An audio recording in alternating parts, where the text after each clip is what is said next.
All right, welcome into this minisode. I know that a lot of you did show interest when we were talking before about the house that I grew up in and how it was active and how a lot of the times it scared me to death. So we thought we would do a quick little minisode and I'll tell you about it. Yeah, people were definitely asking for more details. Yeah, it's one of those houses that it definitely made me really believe. I spent a lot of time in the upstairs bedroom. The upstairs of my home was a just the full size of the upstairs. It was a three-bedroom home.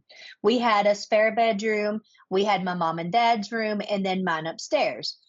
I stayed up there for, I would say, probably a year at a time or so.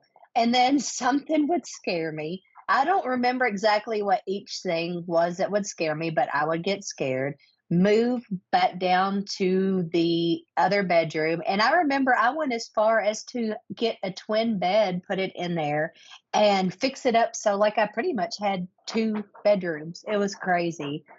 I remember that. Sorry, I'm clearing my throat. It's allergy season, I guess you want to say. But I went through a lot of hearing voices and I had a lot of walk in scuffling, like someone trying to get across the carpet in the room. It was just really, really crazy.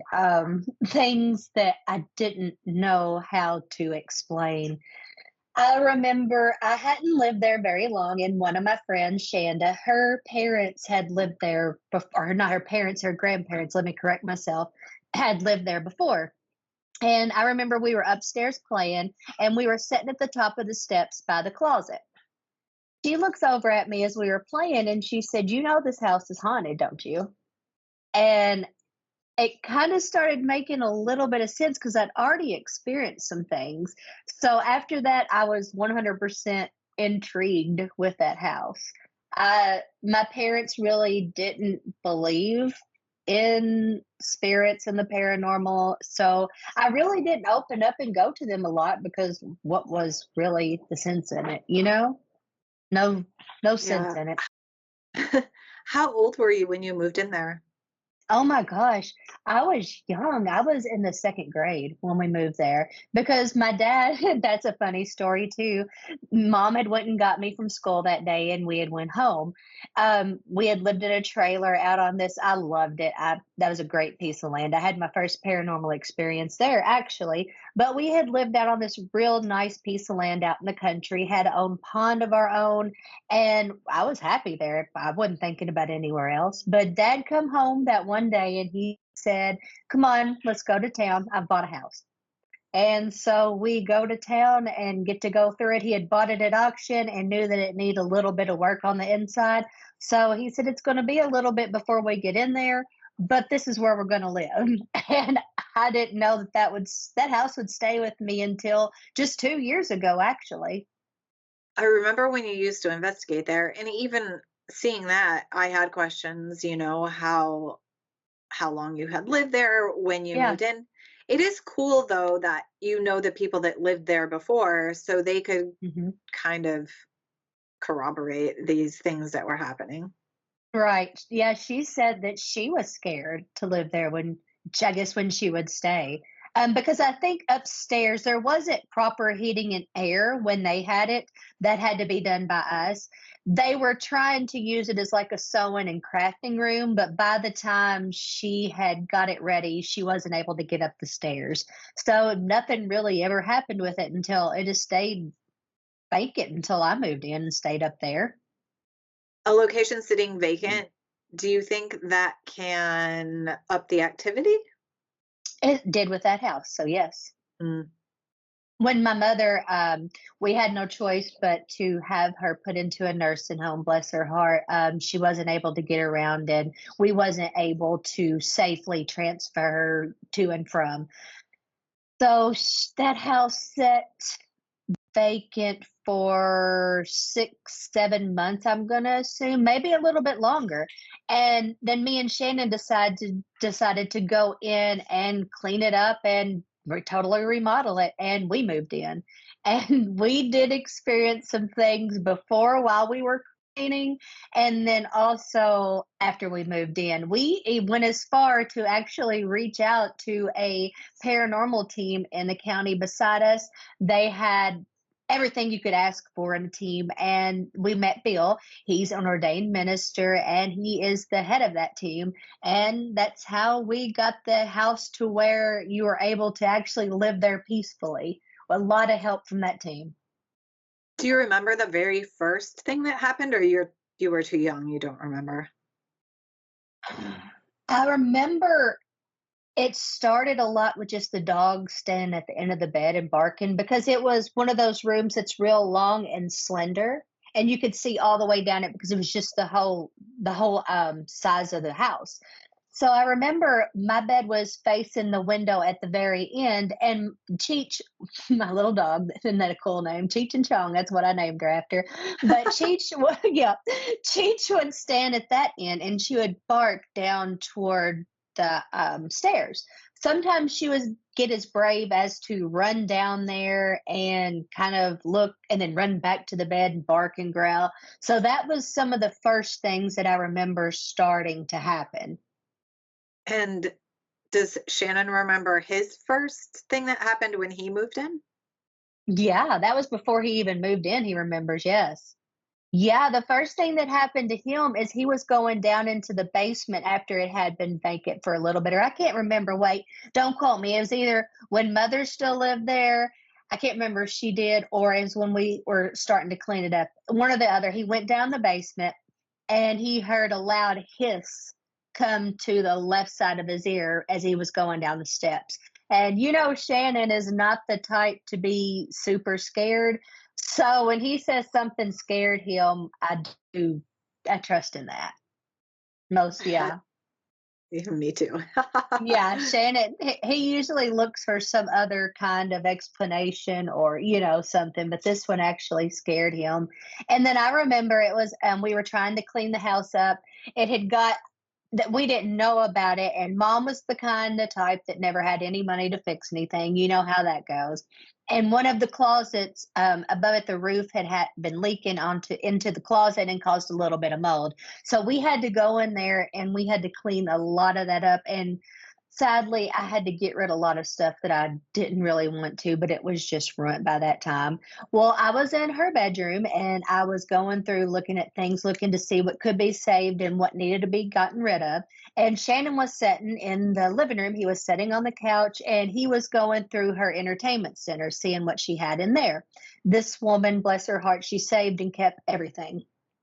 Well, I'm looking at Shannon, and I can't remember. I had just said something to him. I think it was getting late, and we were probably about ready to head to the house.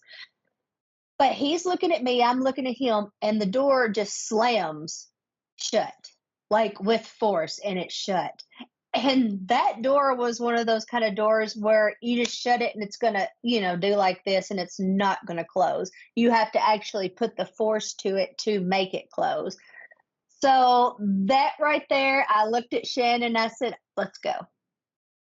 And from that moment on, I did not go back there by myself to clean the house up. I always made sure Shannon was with me because when I would go by myself, I'm scared. I'm not gonna lie. When a door slams, that was wild. It's just like I knew that house was very capable of doing physical actions, I guess, because I was talking to mom. I believe I've already talked about this one. Did I tell of the frying pan story? You did. I was going to ask you Yes. if you think that was the biggest activity that happened. Yes, when mom had said that someone was beating on that frying pan, or mind you, she lived alone. I got there the next day to clean it up and it was bent in. Like for those of you that are watching on YouTube, the pan, it was shaped like this in the middle. So I'm like, whoa, when I picked it up, put it in the sink to wash it. And right then I just knew something was banging hard. For one, mom listened to her TV loud. She didn't hear very well. And for her to hear that beating and banging over that, yeah, that's a lot of force. So I knew that house was capable of shutting doors and tearing up pans. Right. I should have asked too, does Hayden remember his first experience? Yes. Yeah, he does. He'll tell you if you ask him about it when he would lay in bed. And one thing that we did not do was let the cats stay upstairs with Hayden with the door locked because they can't get to their food, they can't get to their water, and they can't get to their litter boxes. So every night we would let them stay up there till time to go to bed, then everybody come down. Well, he said the first time that it happened, he remembers the steps because we had the little lights as you go down, the motion lights. So when you go down them, you could see, and we didn't want anybody to fall that was coming or going. These were pretty steep stairs. So he remembers them coming up the stairs and turning on one by one. And he got up thinking, oh, well, I guess one of the cats, or it was going down, I think, one of the cats must have got locked up in here and they're just trying to get out. So he got up, walked to the bottom, was going to let the cat out. There was no cat down there, and that become a pretty regular occurrence. Was the lights going on and off? He has recordings of them. If he's well, I'm not going to say he does now, but he used to have recordings of them. Actually, him just laying there and it going off and on all night long. He used to do. He was so fascinated. He would also have a lot of weird dreams about a house that was in front of us and it was abandoned and it was in pretty rough shape. He had so many dreams about it. Well, let's say this to the fact that he made me promise him that I would not go in that house when he wasn't around. Well, there's an older lady that lived in there, and he said she kind of looked not like maybe a wicked witch, like if you're watching a cartoon, and she kept trying to get him to come into that house. So he was really kind of scared about that as well. In your house, was he scared or was he feeling more like it was just a friendly entity? When he was the young in the beginning, when he was young, yeah, he was kind of scared. He did not like windows. He wanted me to have the windows covered at night. I had night lights everywhere. But who can blame the kid because I was scared when I was there.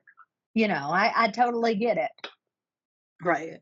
Well, and I always feel bad when I hear people say that their kids are scared and they don't Mhm. believe them. And so they tell them, oh, it's in your head or whatever. So at least he had you to relate. I tried to remind him that anything that was here that was negative, that was scaring me when I was a child, has been taken care of.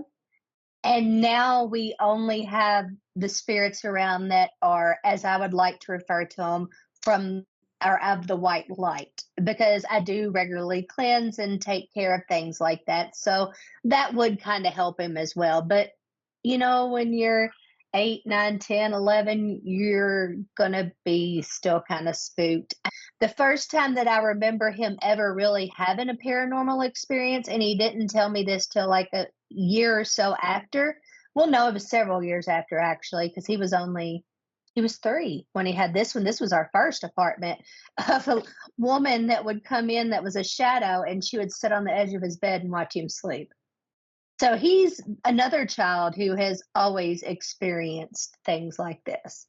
I remember it wasn't nothing for me and Shannon to wake up in the morning or through the middle of the night and Hayden be in the bed with us. So And I you, believe he's open. oh, that's what I was going to say. Do you think Mhm. he gets that from Shannon? Probably. Probably. And probably even his mama too. You believe that having that team come in there, they were able to get rid of any dark things, but any of the things that were more light were welcome to stay there. And they did because you had activity. Yeah, I mean that's always I anytime I say, "Oh, do a cleansing," the if you're from the light, you're allowed to come and go. I mean, because really, how can you block something of the light? Right. You they come and go. They're not meaning no harm. But yeah, I really do think that did help because they said that we had an elemental in the basement. And an elemental is a being that has never been alive. They have been here for, gosh, millions, quadrillions, billions, zillions, a long, long time. You have several different, but this one that he did say that we had was a gremlin. Wait, what? Yeah. Tell me more. it was just down there. It had been down there for the longest time and just terrorizing. And then, of course, I don't want to go fully into this one, but I had met an individual who did go into the house and sort of feed this elemental. She claimed to be, and I'm not downing her whatsoever, a high priestess. So I think that kind of amped a lot of it up as well.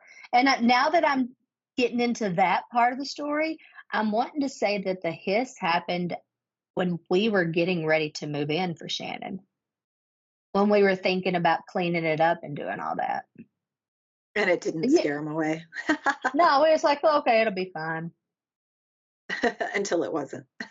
And another thing that I think did add some of the activity, and I'm not talking about the negative activity, I'm talking about just spirit coming and going, would be from the church that used to stand in the back of our house. And that was the first African American church built in the 1800s for our town. And that was something that was really big for us. Well, not for us, for them, I should say. I've always loved that church. I loved that piece of history behind the house. I used to take pictures of it. I just adored that little place. And sadly, someone was cooking illegal substances in it. And I was just trying to figure out how to say that. We're cooking illegal substances in it, and it ended in the church having to be torn down, which broke my heart. The neighbor who had found out that had been done had actually owned the church. He had to, of course, tear it down. And then he had a gazebo built there in its memory, but it's not the same. So I don't know if maybe that caused a little bit of upset. I know you still have the church bell with the memory of in the front, but it's not the same. I just always have wondered if maybe that possibly caused a little bit of, as we would call it around here in Kentucky, ruckus. I mean, it makes sense Yeah, that it because that's would. awful. Right. Yeah. Do you think so? There was activity before when you were little. Do you Hmm. think your mom, so Amy and her mom made a Ouija board? Do you think Yeah. that invited the dark, or do you think the dark was already there outside of the Um, elemental? it probably invited because I didn't know what in the world I was doing. I mean, I did say goodbye, but I think I used to I had made it out of a leaf of a table that had been cut. So it was like a perfectly nice little size, thick wood. It was nice. And I took a permanent marker and wrote everything out on it. And then we had taken a wine glass and turned it upside down as a planchet. And that's how me and mom used it. But no, never mind. I wouldn't have. I was getting ready to say I probably put it up under the couch with the planchet on top, but not with a wine glass. I don't know how. And I did have one, like I told you, but I don't know what happened to it. An actual one from Walmart. I don't know if I stored that one properly. So probably it could have, because you definitely want to make sure you close out your sessions when it's just like a spirit box, an app on a phone, an Ovulus, a Ouija board's just the exact same thing. It's a device to contact the spirits, to contact the dead. So you want to close out that session. Very And important. listen, I did it when I was a kid. I Hmm. didn't know how to close it out. That's No, how would you know? And that's pretty common. right. Yeah. And mom, it was like fun for all, ages 8 and above. So, it was something to do back then. It's not something you see around now because we've kind of realized that there is something to them. Yeah, that's if there's one thing all these shows have been good for, even though they don't teach you how to open and close, at least people might feel a little nervous using something like that. Well, the scary thing, or not the scary, why'd I even say that? The sad thing to me is that people are so scared of them. Terrified. I hate that because it's a tool. All you have to do is know how to properly use it just like any other tool. Yeah, So, and yeah.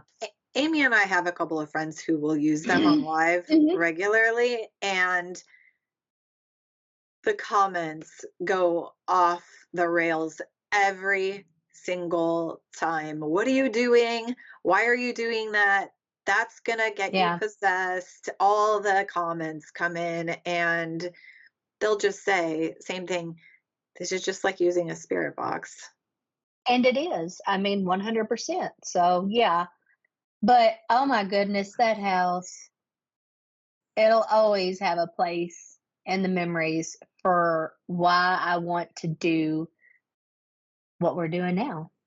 Why I have such a heart for it, because I want to understand. I feel, and another thing, like people will say, "Aren't you scared?" For the majority of the time, no.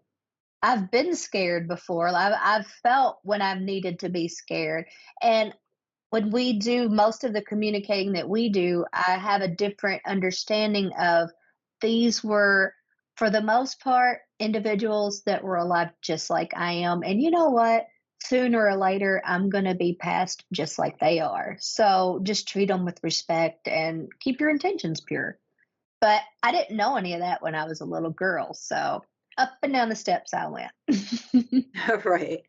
Well, obviously, when you're little, you don't know the difference. But when do you think you felt like you kind of knew what was going on because you had some sense yourself with some types of abilities? Like, how for you, it's a little different. For Shannon, it's a little different than someone else because those people can't tell, is this negative? Is this not negative? So, at what point do you feel like your intuition kicked in and you were like, "Oh, this is good, this is bad"? In my 20s, in my 20s, I started getting really bad feelings. I knew something was going to happen. And at this point, it was kind of rocky. I was making my way through life. I had a few situations that were rocky. You know how it is when you're that age. And I would get these feelings, something is going to, sometimes I would know what it was, but most of the time I didn't. And I'll be darned, turn around, bam, it happens. So I started realizing something something's going on here. And then I've had, I don't call them dreams because, yeah, I might have been falling asleep or asleep, but they were so real. I feel like one time I actually got to witness an individual have a car wreck. Hmm. Like it was bam in my face. And I think about him all the time. Like, were you trying to reach me? And I didn't, you know what I'm saying? Realize that then? I don't know. Yeah. So up until your 20s, you didn't know if this was good, bad, otherwise. You were just probably scared. I just did what I did. I lived my life. I didn't think about it. I don't think, I mean, yeah, I was scared, but I don't remember talking about it to my friends. I don't remember being ashamed of it. And I don't know why I didn't. Maybe, I guess, because same reason I didn't speak about it to my mom and dad because they didn't necessarily believe. Right. That makes sense. And I feel like Yeah, that happens to most people when they're going through this. They don't know who would believe or who to talk to. Well, maybe not most, but a lot. I had like, who in the world? I had nobody to talk to. And then when I realized when I was 16 years old, I realized that my mama Ruby, who had just passed away, that was my dad's mother, that she was in the room with me a lot of nights. It took me a minute to put it together. I don't know why I didn't realize something was going on there. Did you tell Shannon before he started coming over that this was going on, or no, the hiss is what made him realize it? Yeah, I think he did hear some of the stories. He Oh, so did. he knew. And Okay. yeah, he knew. And then he had heard when mom had had the pan and it was hit. So yeah, he did know. Okay. Let me think. I just had a question. What was it? ADHD brain. ADHD, my Son good of old a. friend. Is it Biscuit though? eater. It's not my friend. Mm-mm. No. Um, did you ever have cabinets opened? Not that I can remember. I feel like that's so freaky to me, and I don't know why. No, not that I can remember. Now, I'm looking over here at my dolls on the table, and one time me and mom were sitting downstairs watching TV and heard a loud thump up in my room. We walked up the stairs. All them were the good times. That's when mom could get around real good. Well, we went up the stairs and we went and looked, and the dolls were just fell over, but they didn't fall like you would think they would over face down. They somehow turned around and fell face up. Three of them were laying face up. Is that Strange. what you think is considered poltergeist activity? No, I don't think so. I think it was Mama Ruby up there. Oh, okay. I do. I think it was her up there trying to get attention. And another thing that makes me believe that is the dresses on the dolls were perfect. Their hats weren't messed up. Their hair wasn't. One of them was a Princess Diana doll, and Dad had bought me that one. Gosh, I lost all those when with the house. But anyways, they were just laying there just as pretty. Her hat was still on. Everything. I mean, just like I had laid it down there, gonna dust or something. But yeah, I think that if it had been something more so poltergeist, there'd been some more damage. Wouldn't you think? They'd have just slung them, or it Right. would have just slung it. I don't know. I just feel like that was done in a more like an attention. I could be wrong, but I don't think there was. No, I can't think of anything else that could be considered a poltergeist Okay. happening. No, no, no more poltergeist activity. Which I'm surprised that you wouldn't have had poltergeist activity just because of you and or Shannon being in the house and having some types of abilities. I I'm hate it. surprised that I did not have poltergeist activity when I was going through the Mama Ruby phase, spending her time with me, and I was at 16, 17 years old, and you know how that kind of thing goes. So I'm surprised it didn't happen then. Yeah, you I get know, yeah. But yeah, me and mom would just hang out. We would sit down at the coffee table in the living room, put the Ouija board on the table. We would talk for an hour or so, slide it back up under the couch, and then good night, go to bed. Did it Just like ever every, make sense? yes, Oh, yes. And I believe at that point it was mom asking, yeah, mom was talking to Mama Ruby. and you don't ever think she was moving it? No, no, because she got mad one time thinking I was. Oh, So I don't think she was. Because I really think she wanted to believe. But as I got, like I said, not much further after that, she started to believe that things were really happening. And when I had started opening up, as I got a little bit older, I started telling her things because that was when the stuff with Mama Ruby started happening. And it was a lot. It was a lot more than what I was used to because she was trying to reach out so hard. right. It's too bad that you weren't investigating then because you could have helped her. Oh my gosh, that night when I seen her clear as day looking at me, if I could have just not ran, had my equipment and the recording video, it'd have been great. Because, oh my goodness, nobody would have believed it, of course, but I'm not going to say I'm not thankful I didn't grow up without all that stuff, too, though. Right. It was nice. But Yeah. yeah, if I could go back and have that experience now, I would totally, it would be something way different. I would totally react way, way, way more paranormal investigator brained.